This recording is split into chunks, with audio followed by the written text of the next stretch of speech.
Hello दोस्तों, स्वागत है एक बार फिर से आप सभी का सलोनी टेस्ट में। जैसा कि आज है संडे और आज होगा वीकली टेस्ट आपका। संडे वीकली टेस्ट है तो वीकली टेस्ट देने के लिए आप तैयार हो जाइए। आप सभी लोग आज की वीडियो में, आज की क्लास में हम लोग 16 जून से 22 जून का रिवीजन करने वाले हैं। वीकली करंट अफेयर्स का बहुत ही अच्छी तरीके से क्लास होगी, तैयार रहिए। 30 क्वेश्चंस हैं, सुपर 30 क्वेश्चंस। इन सुपर 30 क्वेश्चन के माध्यम से हम आपको पूरे हफ्ते का निचोड़ मिल जाएगा इसमें क्वेश्चंस में, तो तैयार रहिए। अब चलिए स्टार्ट करते हैं। जैसे कि हमारा पहला क्वेश्चन आज का, इस पद्म पुरस्कार से सम्मानित प्रख्यात पर्यावरणविद और वन्यजीव विशेषज्ञ मारुति चितमपल्ली का हाल ही में निधन हो गया है। मारुति चितमपल्ली प्रसिद्ध ये पर्यावरणविद थे। इनको पद्मश्री मिला था और इनका अभी निधन हो गया है। इनका निधन हुआ है और थे कौन से? ये पर्यावरणविद थे। ये पर्यावरणविद वन्यजीव मारुति विशेषज्ञ थे। अरण्य ऋषि के नाम से इनको जाना जाता था और 2025 में ही इनको मिला था पद्मश्री और इनका अब निधन हो चुका है, जैसा कि 2025 में। अगला कुछ, ईसीआई की प्रणाली के अनुसार मतदाताओं को कितने दिन में मतदाता फोटो पहचान पत्र प्राप्त होगा? ये मतदाता पत्र है। तो एसीआई यानी इलेक्शन कमीशन ऑफ इंडिया ने ये घोषणा की है कि अब नया सिस्टम शुरू करेंगे पूरा स्केच से, जिससे मात्र 15 दिन में ही किसी भी व्यक्ति को मतदाता जो फोटो पहचान पत्र है वो करके आ जाएगी। 15 दिन यहाँ पर आपका जैसे करेक्ट होगा answer. Election commission of India के बारे में अगर आपको बता दें, आप जानते हो ज्ञानेश कुमार जी वर्तमान में मुख्य चुनाव आयुक्त यानी चीफ इलेक्शन कमिश्नर है। एंड बाकी अनुच्छेद की बात करें तो 324 में इसका उल्लेख किया गया है। अब अगर दिल्ली यूनिवर्सिटी ने किस समुदाय के छात्रों को प्रशिक्षित करने के लिए जय हिंद योजना शुरू किया? जैसा कि मैं आपको बताया था कि जय हिंद योजना एसटी कम्युनिटी से शेड्यूल्ड ट्राइब कम्युनिटी के जो छात्र हैं उनको एम्पावर करने के लिए, उनको अपस्किल करने के लिए दिल्ली यूनिवर्सिटी ने ये जो योजना है ये शुरू की हुई है। इसमें जय हिंद का मतलब क्या होता है? जनजाति immersive holistic intervention for novel development, ये इसका फुल फॉर्म है। तो शुरुआत मणिपुर के उखरुल जिले से आए 25 एसटी छात्रों से हुई है। इसकी शुरुआत दिल्ली यूनिवर्सिटी ने शुरू की है, ये शुरुआत हुई है। अगला क्वेश्चन हमारा, ऊर्जा बदलाव सूचकांक या कहें एनर्जी सूचकांक मतलब एनर्जी ट्रांजिशन इंडेक्स में भारत किस स्थान पर है? एनर्जी ट्रांजिशन इंडेक्स 2025, इसमें भारत किस स्थान पर आ चुका है? ये आ चुका है 71वें स्थान पर पहुंच गया है भारत। पिछले साल कितने था? 63वें पर था, इस बार 71वें पर आ चुका है भारत। अब एनर्जी ट्रांजिशन इंडेक्स में है, पहले पर स्वीडन बना हुआ है, सेकंड पर है फिनलैंड और थर्ड पर है डेनमार्क, लास्ट में कांगो गणराज्य है। अगला क्वेश्चन, गूगल ने कहां पर एशिया पैसिफिक प्रशांत क्षेत्र का पहला सेफ्टी इंजीनियरिंग सेंटर जीएसईसी शुरू किया है? गूगल ने शुरू किया है ये जीएसईसी पैसिफिक सेफ्टी इंजीनियरिंग सेंटर शुरू किया हुआ है, स्टार्ट किया है।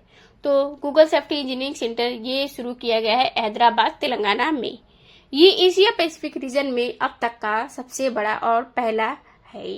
हैदराबाद तेलंगाना में सेफ्टी इंजीनियरिंग सेंटर में मुख्यमंत्री की बात करें, ये रेवंत रेड्डी जो कि तेलंगाना के हैं, इन्होंने श्रीधर बाबू ने और गूगल के जो वरिष्ठ अधिकारियों ने इसका उद्घाटन किया है।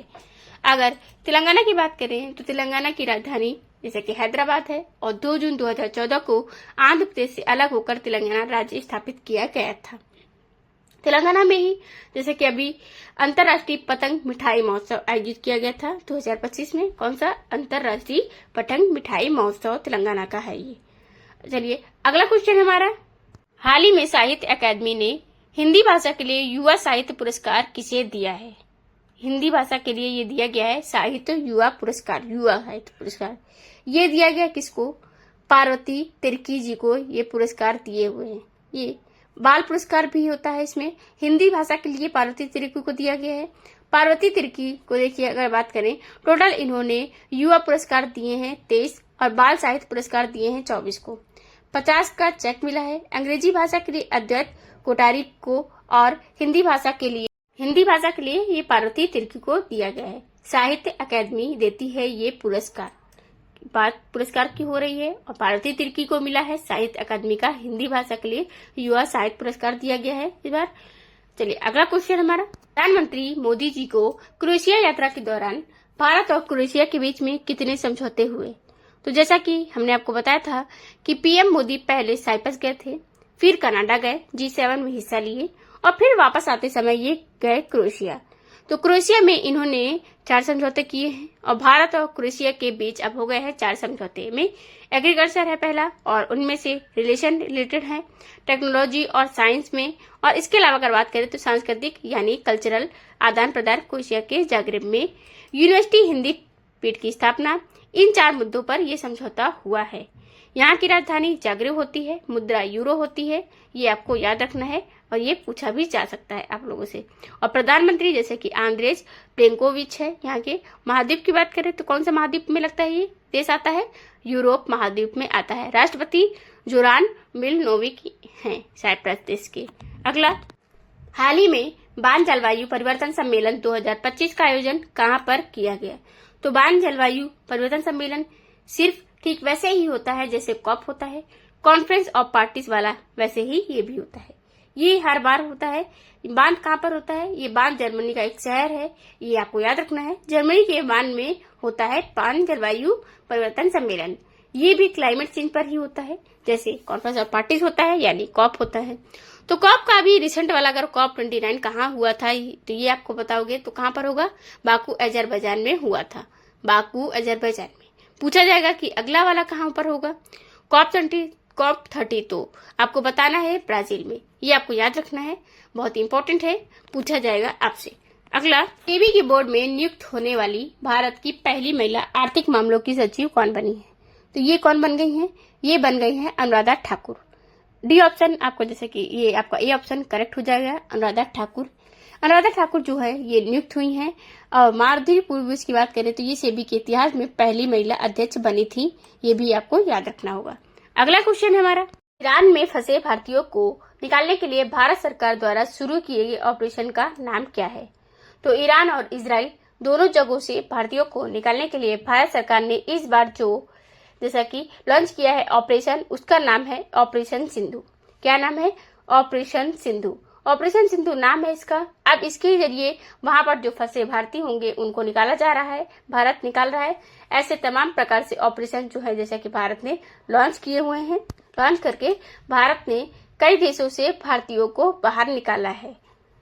जैसे यूक्रेन से निकालने के लिए ऑपरेशन गंगा भारत ने किया था, अफगानिस्तान से ऑपरेशन देवी शक्ति चलाया गया था और ऑपरेशन संकट मोचन चलाया गया था दक्षिण सूडान से निकालने के लिए। 2015 में ऑपरेशन राहत चलाया गया था। ऐसे बहुत सारे ऑपरेशन इंडिया ने चलाए हुए हैं जैसा कि, और समय समय पर भारतीयों को निकालने के लिए ये ऑपरेशन चलते रहते हैं। अगला, संयुक्त राष्ट्र ने किस दिन को एक तरफा बलपूर्वक उपायों के खिलाफ अंतर्राष्ट्रीय दिवस के रूप में घोषित किया है?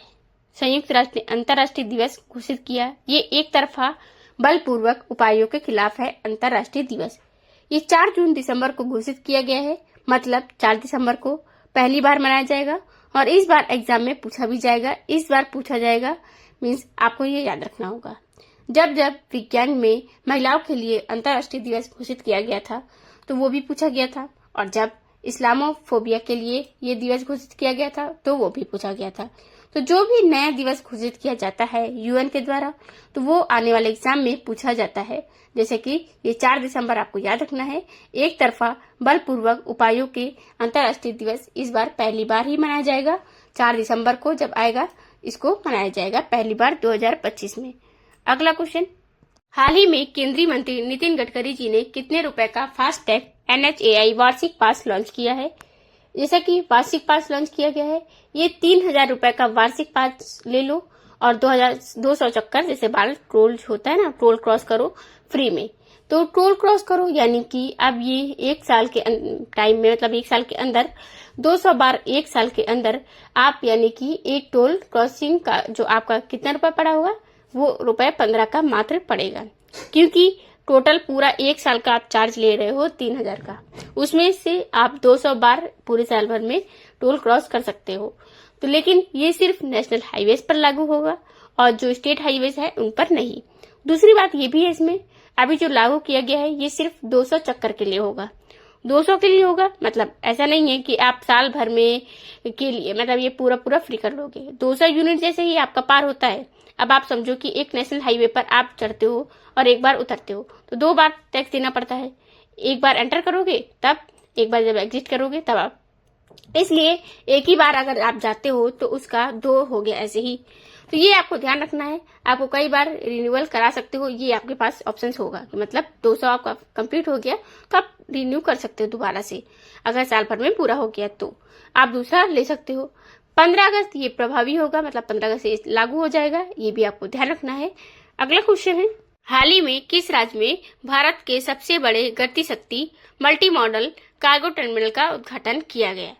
भारत का सबसे बड़ा गति शक्ति मल्टी मॉडल है कार्गो टर्मिनल, इसका उद्घाटन किया गया है हरियाणा में। कहाँ पर? हरियाणा में। अब देखिए, ये इंडिया का जो लॉजिस्टिक शक्ति मल्टी मॉडल कार्गो टर्मिनल है, ये अनवील किया गया है हरियाणा के मानेसर, हरियाणा में।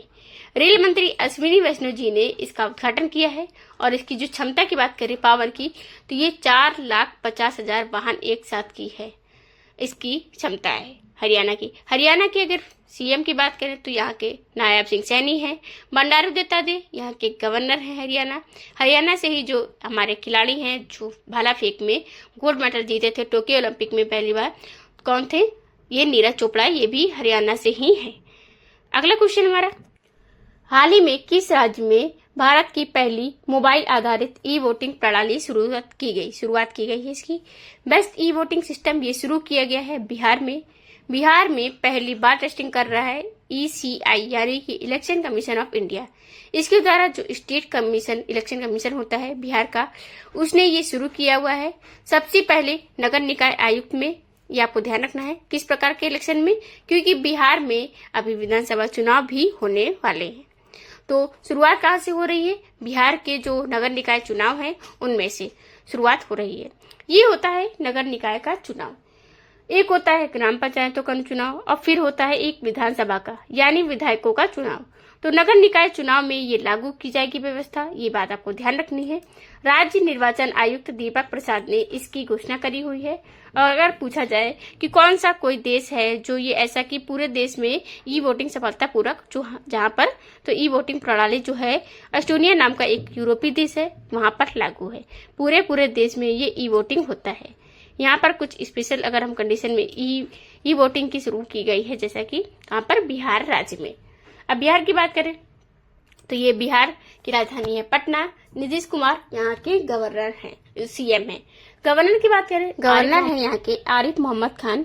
यहीं पर जैसे कि वाल्मीकि राष्ट्रीय उद्यान भी है, कहाँ पर? बिहार राज्य में वाल्मीकि राष्ट्रीय उद्यान। नालंदा विश्वविद्यालय जो कि मतलब बन चुका है, पहले भी पूरी तरीके से जिसको टूटा हुआ था, अब इसको उद्घाटन भी कर दिया गया है। नालंदा विश्वविद्यालय कहाँ पर स्थित है? ये भी बिहार राज्य में स्थित है नालंदा विश्वविद्यालय। अगला क्वेश्चन हमारा, 15 जून 2025 में भारतीय नौसेना ने कहां पर INS अन्नाला कमीशन किया? INS अन्नाला ये कहां पर कमीशन किया गया है? ये अभी विशाखापत्तनम में यानी वाइजैक में किया गया है। कमीशन है ये वाइजैक में किया गया है। जैसा कि अब कमीशन की बात हो रही है, ये खास बात क्या है इसमें? एंटी सबमरीन वारफेयर सैलो ये शिप है, मतलब ये जो सबमरीन को नष्ट करने वाली है और जो पनडुब्बियां होती हैं उनको ये नष्ट करेगी जो अंदर जा रही होती हैं। तो ये इस तरह सीरीज में पहला है। INS अन्नाला गार्डन ब्रिज में बिल्डर्स एंड इंजीनियर्स ने यानी GRSC ने ये बनाया हुआ है LAT के साथ मिलकर के। अगला क्वेश्चन है, जून 2025 में भारत ने किसको उत्तर कोरिया के लिए अपना नया राजदूत नियुक्त किया? नया राजदूत नियुक्त किया गया है नॉर्थ कोरिया के लिए। भारत का नया एम्बेसडर ने किसे नियुक्त किया गया है? तो ये नियुक्त किया गया है साथियों किसे? भारत का उसमें वहां पर जैसा कि नियुक्त किए गए हैं इलियावती लोंग कुमार को नियुक्त किया गया है भारत का उत्तर कोरिया में। अब ये राजदूत होंगे उत्तर कोरिया, कॉमनवेल्थ का हिस्सा जैसा कि नहीं आपको पता ही है, इसलिए यहाँ पर एम्बेसडर नियुक्त किए गए हैं यहाँ पर। नहीं तो बाकी जगहों पर जो कॉमनवेल्थ कंट्रीज होती हैं उनके यहाँ उच्चायोग होता है और वहां पर उच्चायुक्त यानी हाई कमिश्नर नियुक्त किए जाते हैं भारत की तरफ से। अब लोंग कुमार और इनको नियुक्त किया गया है जैसा कि आलियावती लोंग कुमार ये हैं, इससे पहले ये पराग्वे वगैरह में काम कर चुके हैं। अगले हाल ही में जारी डेटा के अनुसार 2025 तक की विश्व की सबसे सुरक्षित एयरलाइन कौन सी है? तो ये है एयर न्यूजीलैंड। एयर न्यूजीलैंड जो है आपने देखा होगा अभी इतना बड़ा जैसे कि विमान हादसा हुआ था विमान हादसे में एयर इंडिया की फ्लाइट बोइंग की 787 जो थी, तो उसके क्रैश के बाद अब दुनिया भर में जो एयरलाइन की सिक्योरिटी को लेकर के बड़ी चर्चाएं चलने लगी। तो रिपोर्ट आई एक एयरलाइन रेटिंग डॉट कॉम इसके द्वारा एक रिपोर्ट जारी की गई है।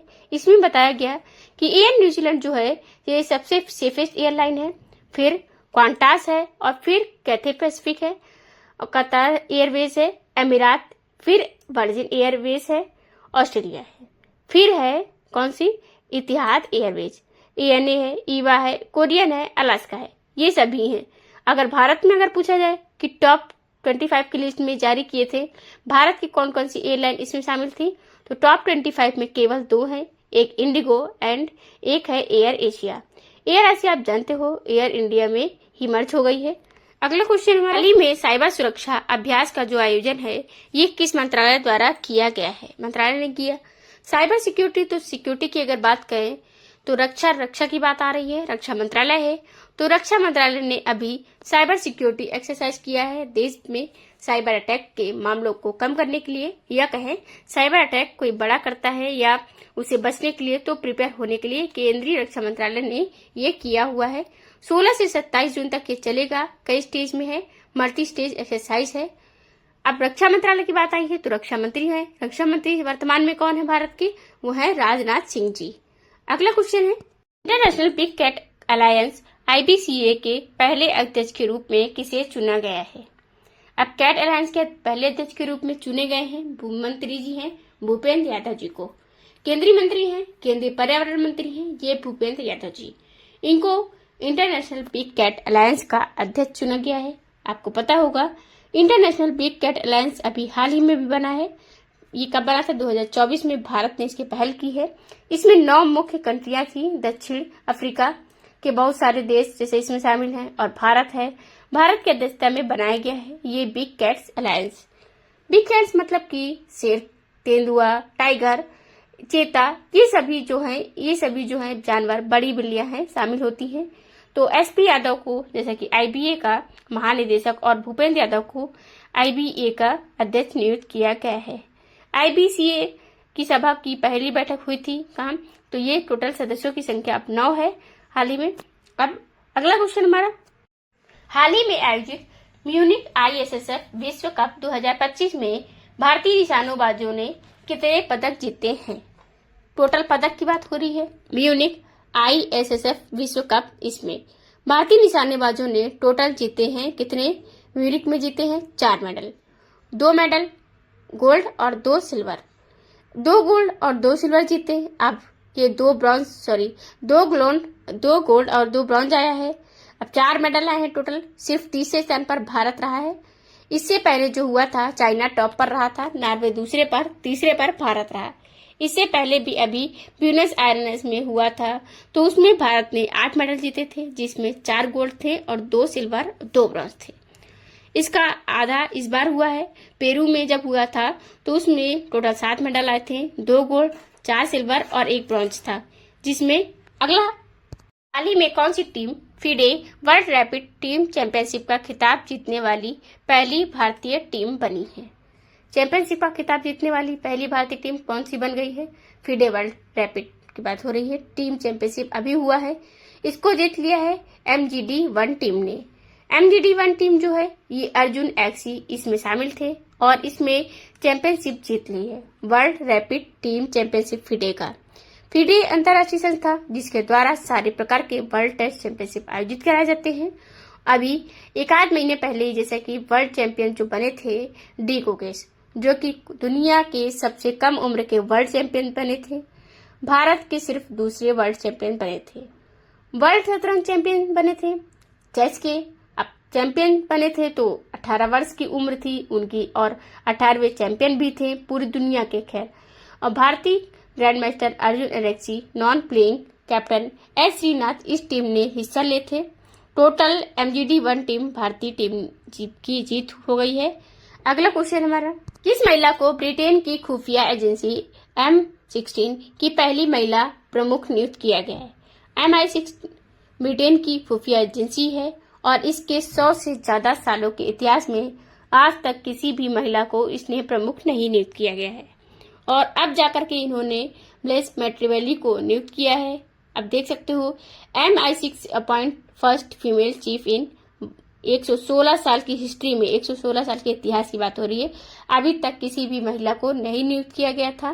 खैर, अब जो ब्लेस मैट्रिवेली अब होंगी यूके की विदेशी खुफिया एजेंसी MI6 की अध्यक्ष, और वैसे भी जैसे भारत में है RN रिसर्च एनालिसिस एंड बिग पेंस, जैसे पाकिस्तान की है ISI इंटर सर्विस इंटेल, और जैसे अमेरिका की है CIA, जैसे रसिया की है FSB, इसी तरह ना KGB है, पहले थी लेकिन अब हम बता दें USSA, जैसे बात KGB को बंद कर दिया गया था, अब FSB है वहां की रसिया की, यहाँ पे आपको याद रखना है।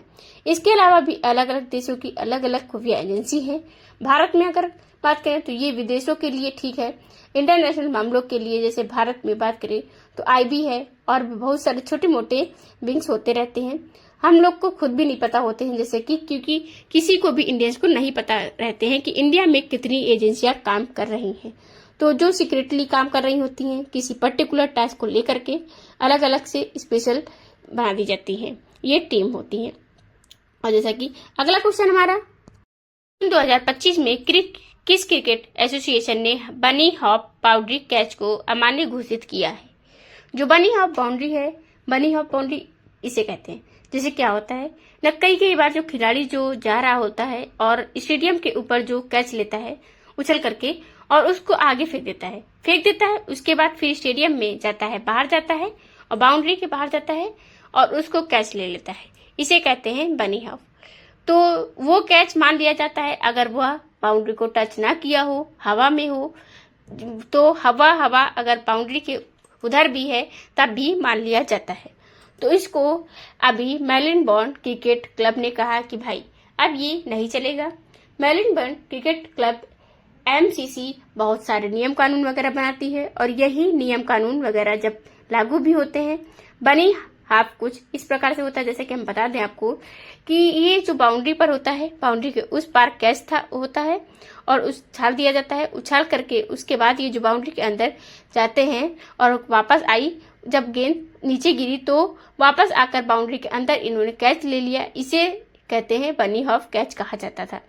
अब ये नहीं चलेगा, ये 17 जून से लागू हो गया है। विश्व टेस्ट चैंपियनशिप जो नया वाला शुरू होगा, एक तो खत्म हुआ था, नया वाला जो शुरू हुआ उसी में ये लागू हो गया है। सभी प्रारूपों में काम करेगा, T20 हो या टेस्ट हो या फिर वनडे हो। तो IPL में जो आप बहुत ही खतरनाक टाइप के जो कैच दिखा करते थे वो अब नहीं दिखेंगे क्योंकि अब ये मान्य नहीं होंगे। अगला क्वेश्चन हमारा, किस देश ने प्रधानमंत्री नरेंद्र मोदी को अपना सर्वोच्च नागरिक सम्मान grand cross of the border of Makarios third पुरस्कार से सम्मानित किया है। ये पुरस्कार से सम्मानित हो चुके हैं। PM मोदी को मिला है 23वां सम्मान था और 23वां अंतरराष्ट्रीय सम्मान था PM मोदी जी को मिला हुआ। किसने दिया? साइप्रस ने दिया। साइप्रस ने दिया। अगर आपको ये याद रहुआ कि PM मोदी जो अभी 3 दिनों की यात्रा पर 3 देशों की यात्रा पर गए थे, 3 देशों में सबसे पहले ये साइप्रस गए, फिर G7 समिट में हिस्सा लेने के लिए गए कनाडा, और फिर वहां से लौटते समय ये आए कहां पर? क्रोएशिया में। उसके बाद आए भारत। तो देखो साइप्रस में जब गए थे तो वहां के जो हाईएस्ट ओनर ने उनको सम्मानित किया गया है। 15 से 19 जून के बीच में इनकी 3 देशों की यात्रा रही थी। ये आपको याद रखना है, इम्पोर्टेंट बहुत है। मोदी जी से पहले अगर अटल बिहारी वाजपेयी की बात करें जो 2002 में साइप्रस का दौरा किए थे। अब ये 23 हम बता दें कि इनको 23 अवार्ड मिल चुके हैं। किसको? PM मोदी जी को अवार्ड मिले हैं। ऑर्डर्स की लिस्ट अगर हम बात करें तो इन्हें आप जिसे हम बता दें आपको order of Abdul Aziz all south, ये इनको मिला था 2016 में सऊदी अरब से। किसको मिला था? PM मोदी जी को देशों से मिले सर्वोच्च सम्मान की बात हो रही है। ऑर्डर ऑफ गाजी अमीर आमान उल्लाह खान, ये भी ऑर्डर मिल चुका है सम्मान को। 2016 में अफगानिस्तान से मिला था। 2018 में grand collar of the state of फिलिस्तीन अवार्ड, ये फिलिस्तीन से मिला हुआ है। फिलिस्तीन में इसमें फिलिस्तीन का नाम भी आ रहा है, 2018 में मिला हुआ था। रूल ऑफ निशान इजुद्दीन की बात करें तो 2019 में मालदीव में इनको मिला था। ऑर्डर ऑफ जायद अवार्ड की बात करें तो 2019 में UAE संयुक्त अरब अमीरात ने दिया था। King Hamad order of renaissance की बात करें तो 2019 का बहरीन का ये पुरस्कार है, इनको मिला था अवार्ड। लीजन ऑफ मेरिट की बात करें, लीजन ऑफ मेरिट की बात हो रही है, ये भी इनको मिल चुका है लीजन ऑफ मेरिट। अब 2020 में अमेरिका ने दिया था। Companion of the order of Fiji 2023 में फिजी से मिला हुआ है। इकबाल अवार्ड 2023 का पलाऊ से मिला हुआ है। पापुआ न्यू गिनी ने 2023 में इन्हें ऑर्डर ऑफ दिया था यूं पुरस्कार। अब ऑर्डर ऑफ द नाइल की बात करें तो ये पुरस्कार मिला था 2023 में मिस्र से मिला था भारत किसको, प्रधानमंत्री नरेंद्र मोदी जी को। लीजन ऑफ ऑनर की बात करें 2023 का फ्रांस से दिया गया है। ग्रीस में 2023 में grand cross of the order of honour से मिला है। Order of the Druk Gyalpo ये 2024 में मिला था, भूटान से मिला था, भूटान देश ने दिया था। ऑर्डर ऑफ सेंट एंड्रयू की बात करें तो ये भी प्राप्त हो चुका है, 2024 में रूस से मिला था, रूस ने दिया था देश है। अब नाइजीरिया की बात करें तो 2024 में ऑर्डर ऑफ नाइजर से सम्मानित किया गया है। डोमिनिका देश 2024 में डोमिनिका अवार्ड ऑफ ऑनर से सम्मानित किया जा चुका है। ऑर्डर ऑफ एक्सीलेंस गुयाना जो है 2024 से गुयाना के पुरस्कार से सम्मानित किया गया है। Order of freedom of Barbados 2024 में ही बारबाडोस से प्रधानमंत्री नरेंद्र मोदी जी को सम्मानित किया गया है। 2024 में ही कुवैत ने किया है सम्मानित order of Mubarak Al Kabir से। And grand cross of the order हाल ही में श्रीमंत शंकरदेव पुरस्कार 2023 से किसे सम्मानित किया गया। श्रीमंत शंकरदेव पुरस्कार किसे सम्मानित किया गया है तो श्रीमंत शंकरदेव पुरस्कार से सम्मानित किए गए हैं डॉक्टर सोनल मानसिंह। डॉक्टर सोनल मानसिंह को कॉन्फ्रेंस दिया गया है श्रीमंत शंकरदेव पुरस्कार इन गुवाहाटी असम में दिया जाता है, असम के द्वारा दिया जाता है और असम सरकार के ही द्वारा दिया जाता है। 1986 में इसकी शुरुआत की गई थी। सोन मानसिंह के बारे में अगर बात करें तो 2003 में इन्हें पद्म विभूषण प्राप्त हो चुका है। 1992 में ये पद्म भूषण प्राप्त कर चुकी है एंड 1987 में संगीत नाटक अकादमी पुरस्कार भी मिल चुका है। तो ये शास्त्रीय नृत्यांगना है जैसा कि सोनल मानसिंह। अगला क्वेश्चन, 2025 में कहां पर योग कनेक्ट 2025 नामक हाइब्रिड वैश्विक शिखर सम्मेलन का आयोजन किया गया। योग कनेक्ट अभी ये अंतर्राष्ट्रीय योग दिवस मनाया गया जैसा कि 21 जून को ही। तो अंतर्राष्ट्रीय योग दिवस yoga for one earth and one health, ये थीम आपको याद रखनी होगी। योग कनेक्ट नाम की जो हाइब्रिड वैश्विक शिखर सम्मेलन का जो आयोजन है ये कहाँ पर किया गया है बताना है आपको। तो ये कहाँ पर किया गया है, इसका आयोजन किया गया है नई दिल्ली में। इसका आयोजन किया गया है योग कनेक्ट। अब योग से कनेक्ट होने के लिए एक पृथ्वी एक स्वास्थ्य या वन अर्थ या वन हेल्थ, ठीक ये है आपका योगा फॉर वन अर्थ, ये इसकी इस बार की थीम है। भारत की सबसे बड़ी दवा कंपनी सन फार्मास्यूटिकल इंडस्ट्रीज ने किसको अपना नया एमडी नियुक्त किया। तो इसने अपना नया एमडी यानी मैनेजिंग डायरेक्टर बनाया है कीर्ति गडोरकर को। कीर्ति गडोरकर को देखिए जैसे इन्होंने कीर्ति गौर को एज ए एमडी बनाया है। दिलीप संधवी जो हैं ये कंटिन्यू रहेंगे and executive chairman on the board Dilip Sanghvi executive chairman के रूप में ये रहेंगे क्योंकि ये संस्थापक भी हैं। और दिलीप संधवी और भारत की सबसे बड़ी दवा कंपनी है, इसकी स्थापना हुई थी 1983 में हुई, हेडक्वार्टर जो कि मुंबई में है। अगला क्वेश्चन हमारा, हाल ही में किस देश ने तीसरे संयुक्त राष्ट्र महासागर सम्मेलन 2025 की मेजबानी की। तो तीसरा संयुक्त राष्ट्र महासागर सम्मेलन इसकी मेजबानी किसने की है, आंसर करना है आपको। तो किसने की है, ये फ्रांस और कोस्टा रिका ने। फ्रांस और कोस्टा रिका ये संयुक्त रूप से इस बार के संयुक्त राष्ट्र महासागर सम्मेलन का यानी कि यूनाइटेड नेशन ओशियन कॉन्फ्रेंस का आयोजन किया है, मेजबानी किया है। जून 2025 में 9 से 13 जून तक ये चला है। फ्रांस में और कोस्टारिका में आयोजित हुआ है। 170 देशों ने ज्यादा लोगों ने इसमें हिस्सा लिया है। अगली बार जो होगा वो 2028 में होगा। अगली बार ये आपको याद रखना है। चीन और दक्षिण कोरिया इसकी मेजबानी करेंगे। नेक्स्ट टाइम कौन करेगा, चीन और दक्षिण कोरिया मेजबानी करेंगे इसकी। अगला क्वेश्चन हमारा, वर्ल्ड टेस्ट चैंपियनशिप 2025 किसने जीता है, ये आपको बताना है। वर्ल्ड टेस्ट चैंपियनशिप जो कि 2025 में किसने जीत लिया है, तो दक्षिण अफ्रीका ने जीता है इस बार का वर्ल्ड टेस्ट चैंपियनशिप 2025। दक्षिण अफ्रीका ने जीता है, बताना है आपको। ये बबूना की कप्तानी में ऑस्ट्रेलिया को हरा करके जीत लिया है।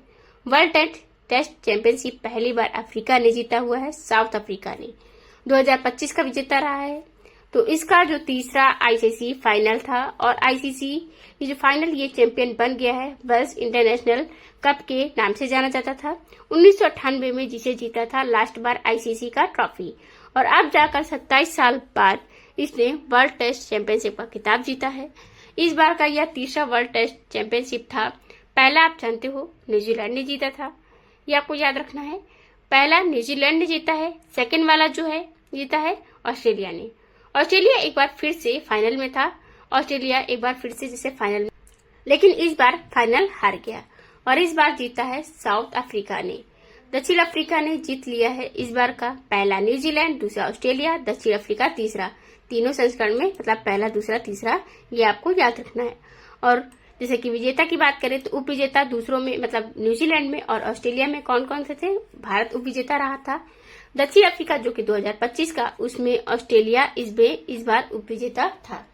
तो ये थे 3 संस्करण जैसे इसके आईसीसी के टेस्ट चैंपियनशिप का, जिसे वर्ल्ड टेस्ट चैंपियनशिप कहते हैं। तो ये थे आज के 30 क्वेश्चंस। महत्वपूर्ण दिवस की अगर बात करें, जो जून के महत्वपूर्ण दिवस, ये आप एक बार चलिए रिवाइज कर लेते हैं। जैसे कि 1 जून को विश्व दुग्ध दिवस मनाया जाता है। थीम इसकी विश्व दुग्ध दिवस। और 2 जून की बात करें तो क्या मनाते हैं, 2 जून को मनाते हैं तेलंगाना का स्थापना दिवस। 5 जून को यहीं पर पर्यावरण दिवस मनाया जाता है। कौन सा दिवस मनाता है, विश्व पर्यावरण दिवस मनाते हैं।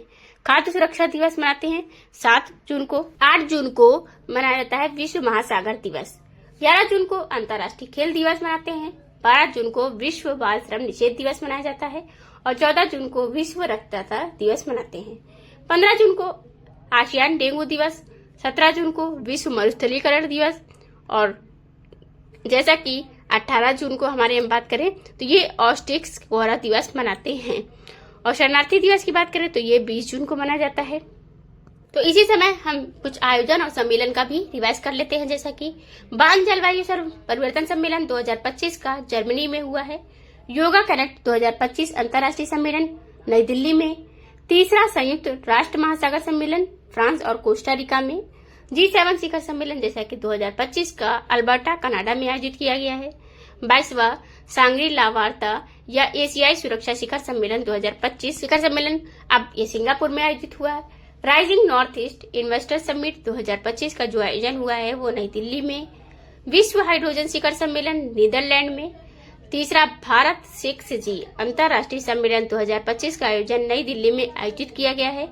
ब्रिक्स शिखर सम्मेलन ब्रिक्स समिट 2025 की ब्राजील कर रहा है। और जैसा कि वैश्विक अंतरिक्ष अन्वेषण सम्मेलन 2025 बात करें नई दिल्ली में ये आयोजित किया गया है। अब निधन की बात करें, इस साल 2025 में जो भी निधन हुए उनके भी एक बार रिवाइज कर लेते हैं। पर्यावरण जो प्रख्यात पर्यावरणविद वन्यजीव विशेषज्ञ थे, पद्मश्री से सम्मानित 2025 में इनका हाल ही में निधन हुआ है। रूपानी जी का गुजरात के पूर्व मुख्यमंत्री, इनका भी निधन हुआ है। दाजी पंसीकर की बात करें तो प्रख्यात विद्वान, लेखक और साहित्य समालोचक थे। सुखदेव सिंह ढींडसा जो राजनीतिक थे, दिग्गज अकाली नेता और पूर्व केंद्रीय मंत्री भी थे। सरोज घोष राष्ट्रीय विज्ञान संग्रहालय परिषद NCSM के संस्थापक महानिदेशक थे। श्रीनिवासन प्रख्यात परमाणु वैज्ञानिक, पद्मश्री सम्मानित, पद्म भूषण सम्मानित और पद्म विभूषण मतलब कि तीनों पद्म पुरस्कार से सम्मानित, इनका भी निधन हो चुका है। नार्लिकर जी का बात करें तो खगोल वैज्ञानिक थे, ये भी पद्म भूषण, पद्म विभूषण और महाराज भूषण तीनों से सम्मानित हो चुके हैं। प्रसिद्ध योग साधक शिवानंद पद्मश्री से सम्मानित, इनका भी निधन हो चुका है। तो ये थे साथियों आज के टॉप 30 क्वेश्चंस। आई होप आपको वीडियो समझ आई होगी।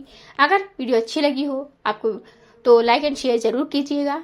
अगर चैनल पर आप नए आए हो तो सब्सक्राइब कर लेना एंड बेल आइकन को ऑन भी कर लेना, जिससे कि आपको आगे की वीडियोस की नोटिफिकेशन मिलती रहे। PDF आपको टेलीग्राम चैनल पर मिल जाएगी। टेलीग्राम चैनल आप ज्वाइन कर सकते हैं, सलोनी क्वेस्ट नाम से आप जैसे कि ज्वाइन कर सकते हैं। उसमें आपको PDF मिल जाएगी और जितने भी वीडियोस होते हैं उनकी नोटिफिकेशन भी वहीं से आपको मिल जाती है। Thank you.